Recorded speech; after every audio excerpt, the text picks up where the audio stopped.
Bonjour à tous et bienvenue dans votre journal des produits de bourse de l'Obsa du lundi 12 août.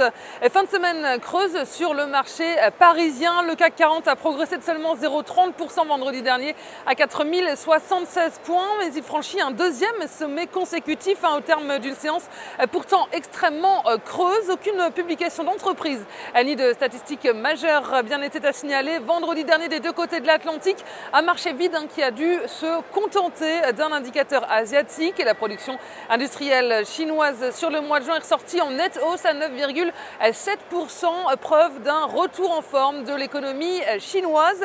Et au chapitre des valeurs sur la côte parisienne, les télécoms sortent du lot, portés par les bons chiffres de la production industrielle chinoise. Orange, Bouygues et Vivendi gagnent de 1 à un peu plus de à peu près 3%. Et Alcatel-Lucent, porté par Goldman Sachs, clôture au-dessus des 2 €. Il signe la meilleure performance du SRD. Et puis à Wall Street, la fin de la semaine s'est terminée sur une légère baisse.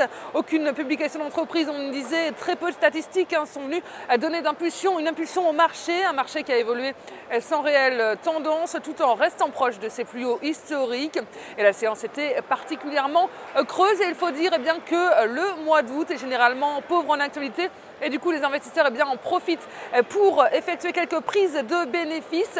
Et seul chiffre du jour aux États-Unis, les stocks et ventes de grossistes en baisse sur le mois de juin. Et puis, les investisseurs se sont tournés vers la Chine. On disait la Chine qui a signalé donc une hausse de sa production industrielle le mois dernier. Et sur le plan des valeurs, BlackBerry était à l'honneur vendredi. Le fabricant de smartphones canadien a clôturé en hausse d'un peu plus de 7% dans le sillage d'une rumeur qui le ferait se retirer de la bourse. Et sur le plan des matières premières, le pétrole a terminé en très nette hausse à New York sur le NYMEX. Et puis du côté des devises, l'euro lui est en baisse face au dollar à 1,3345 $. Le billet vert se reprend après plusieurs semaines de spéculation sur les intentions de la Réserve fédérale américaine.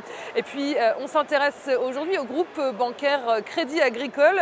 Le titre a validé une figure de continuation haussière dite en triangle symétrique. Et puis, la moyenne mobile à 50 semaines s'oppose en soutien des cours. Et enfin, l'indicateur hebdomadaire RSI a confirmé une configuration en double creux. Au-dessus de 7 €, visait une poursuite de la hausse vers 9,50 €, voire 10,80 €.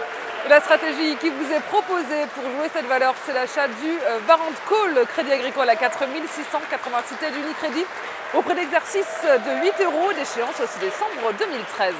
Voilà, c'est tout pour aujourd'hui. Passez une très bonne journée et à demain.